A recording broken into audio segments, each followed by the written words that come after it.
We staan hier voor een hele oude brug. En die lijkt zo op het oog nog prima in orde. En toch is er van alles mis mee.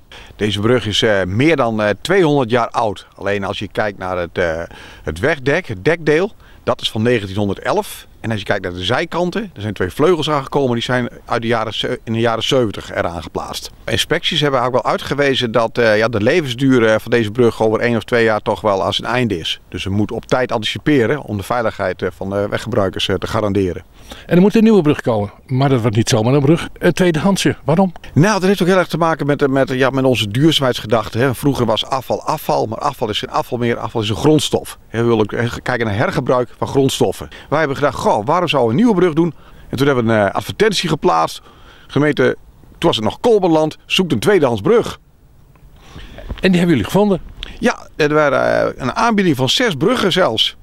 Nou, dat was heel aardig. We hebben naar ze gekeken. En toen de brug in Ritsemaziel, vlak onder Leeuwarden, ja, die kwam het dichtst in de buurt. Ja, die hebben we eigenlijk voor een zacht prijsje over kunnen nemen. Ook in samenwerking met de provincie Friesland. En die ligt nu in opslag vlakbij Drachten. Wat zou een nieuwe brug gekost hebben? Als we kijken naar het op maat maken van deze tweedehands brug, dan zijn we toch best wel veel geld kwijt hoor. En als je nu kijkt van een nieuwe brug of een tweedehands brug, dat maakt eigenlijk niet eens zoveel uit. Maar het gaat heel erg om het idee, het hergebruik van grondstoffen, de duurzaamheidsgedachte. Er komen heel veel bijkomende kosten bij. Het begint al met een haalbaarheidsonderzoek om te kijken van past die brug, past dat dekdeel, past dat hierop in Oud-Wouden.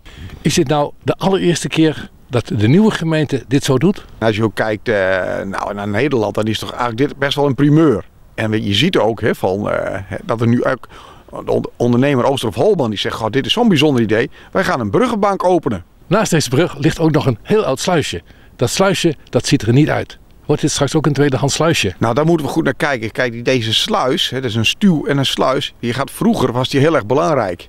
Maar met de demping van Dokkum-Grootdiep heeft die een andere functie gekregen. Vroeger zat hier een sluisdeur in. Die zit er niet meer in. Maar we gaan wel kijken om zoveel mogelijk hem weer in oude staat en luister te herstellen. Ja, het wordt niet aangemerkt als monument. Dus dat is nog een extra lastige bekomstigheid. En wanneer is de Oud-Wormerziel weer een hele nije Oud-Wormerziel? Nou, we gaan uit van 2020.